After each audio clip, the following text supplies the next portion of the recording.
Sangkuriang dengan tokoh-tokoh sebagai berikut. Sebagai Sangkuriang, Rio Jovan Adha. Sebagai Dayang Sumbi, Nadia Putri Chandra. Sebagai Tumang, Gusti Arwandi. Sebagai Dimas Rupi Pratama. Dan sebagai narator, Ahmad Ganda.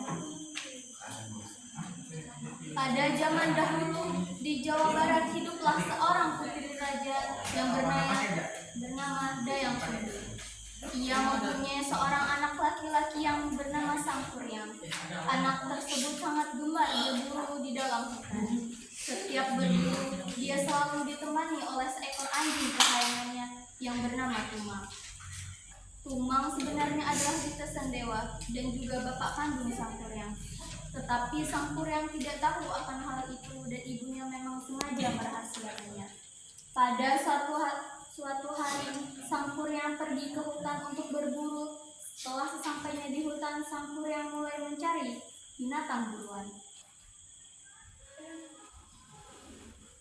Itu mak, pekakan Indra mana? Carilah hewan buruan kita di sekitar sini. Baik, Tuan. Karena kepekaan indera pencium Tumang, akhirnya ditemukan seekor rusa yang sedang makan berumputan. Sangkuriang, di situ ada rusa. Kerja bagus, kawan. Tanpa berpikir panjang, Sangkuriang pun langsung membidik seekor rusa dengan panahnya dan tepat mengenai sasaran. Lalu Sangkuriang memerintah Tumang untuk membawa rusa ke hadapan Sangkuriang dan membawa pulang hasil buruan tersebut. Tetapi Tumang tidak mau mengikuti perintah Sangkuriang. Bawa rusa itu ke sini, Tumang. Tidak mau. Aku bukan budak Sangkuriang. Cepat bawakan tuh rusa itu ke sini, Tumang. Tidak mau. Sangkuriang jengkel pada Tumang. Akhirnya Sangkuriang mengusir Tumang dan tidak diizinkan pulang ke rumah mereka. Sudah, Tumang, kamu pergi sana. Aku tidak ingin melihatmu lagi. Dengan kepala menunduk ke bawah dan langsung pergi. Sesampainya di rumah, Sangkuriang menceritakan kejadian tersebut kepada ibunya. Begitu mendengar cerita dari anaknya, Dayang Sumbi sangat marah. Diambilnya sendok nasi dan dipukulnya ke kepala Sangkuriang.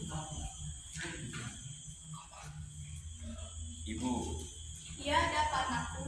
Wah, besar sekali buruanmu. Gimana tuh mas? Tumang sudah kuusir, Ibu. Habis Apa? Tumang kau usir?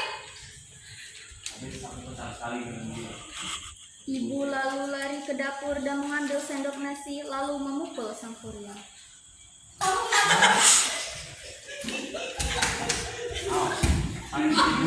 Karena merasa kecewa dengan perlakuan ibunya, maka Sangkuriang memutuskan untuk pergi mengembara dan meninggalkan ibunya.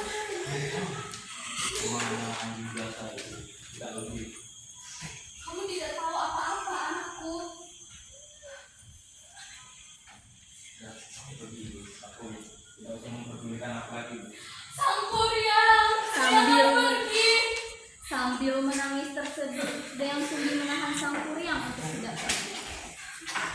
Setelah kejadian itu, Dayang Sumbi sangat menyesali perbuatannya. Ia berdoa setiap hari dan meminta agar suatu hari dapat bertemu dengan anaknya kembali. Karena kesungguhan dari doa Dayang Sumbi tersebut, maka Tuhan memberinya sebuah hadiah berupa kecantikan abadi dan usia muda selamanya.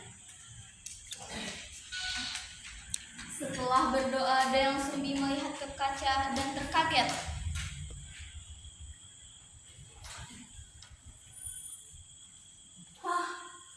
Kenapa dengan wajahku? Sambil mengelus wajah dengan kedua tangannya. Apakah ini rencanamu, oh Tuhan, ingin mempertemukan kembali dengan anakku? Setelah bertahun-tahun lamanya Sangkuriang mengembara, akhirnya ia berniat untuk pulang ke kampung halamannya.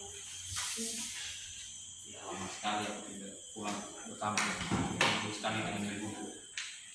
Sesampainya di sana, ia sangat terkejut sekali karena kampung halamannya sudah berubah total. Walau kampung halamannya sudah berubah, ia bertambah senang ketika saat di jalan bertemu dengan seorang wanita yang sangat cantik jelita, yang tidak lain adalah Dayang Sumbi. Karena terpesonanya dengan kecantikan wanita tersebut, maka Sang Kuryang langsung melamarnya.